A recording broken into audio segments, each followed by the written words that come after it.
Welcome to Dreamland nursery. இன்றைக்கி நம்ம வந்து ஒரு வித்தியாசமான ஒரு காயின்னு சொல்லலாம், இது பழம்னு சொல்லலாம். ஆனால் இதை நம்ம சாப்பிடக்கூடாது டைரெக்டாக, இதை பதப்படுத்தி சாப்பிடணும். வாங்க.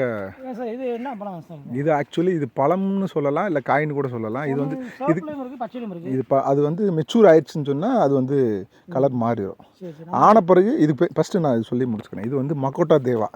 தேவானா சொல்கிறது இறைவனுக்கெல்லாம் இறைவன்ற மாதிரி இந்த செடி அவ்வளவு வந்து பெனிஃபிட்டானது. இதை நானுமே வீட்டில் நான் குடிச்சிருக்கேன். இதோட ப்ராசஸ் என்னென்னா, இதை நல்ல மெச்சூரான பிறகு பிடுங்கி பறித்து வச்சுட்டு இதை நம்ம என்ன பண்ணோம், பதப்படுத்தி வச்ச பிறகு டெய்லி நம்ம நம்ம ஆக்சுவலி டீலாம் நம்மளுடைய ஜெனட்டிக்காகவே நமக்கு கிடையாது. அது வந்து ஒரு பெரிய மோசமானது. நம்ம வந்து சுக்கு மல்லி இந்த மாதிரி மூலிகை தான் குடிச்சுக்கிருந்தோம். ஆனால் இன்றைக்கி டீயை குடிச்சு தான் நம்ம கெட்டு போகிறோம்.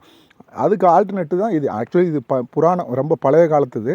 இதை நம்ம ட்ரை பண்ணி இதை நம்ம டீ மாதிரி, அதாவது தண்ணியில் கொதிக்க வச்சு ஒரு 1/4 லிட்டர் தண்ணி ஊற்றி ஒரு கிளாஸுக்கு கொதிக்க வச்சு குடித்தோம்னு சொன்னால் சுகர் இருக்காது. மேஜராக இது வந்து பயங்கர கசப்புத்தன்மை கொண்டது, சுகர் இருக்காது. செகண்ட் திங், இது வந்து முட்டி வலி, கைகால் வலி, அவ்வளோ மினரல்ஸ் இதில் கொட்டி கிடக்கு. மக்கோட்டா தேவான்னு கூகுள் பண்ணி பாருங்கள். கேரளாவில் இதை நிறையா பேர் சாப்பிடுவாங்க. ஆனால் சீக்கிரட்டை யாரும் சொல்ல மாட்டாங்க. இது நல்லா வளரக்கூடியது, எல்லா இடத்துக்கும் வரலாம். நம்ம இது வந்து சைஸ் எப்படி இருக்கலாம், இவ்வளோதான். இதோட மேக்ஸிமம் சைஸ் இவ்வளோதான். ஆக்சுவலி இதை யாரும் பார்த்தா அரளிக்காயின்னு தான் சொல்லுவாங்க.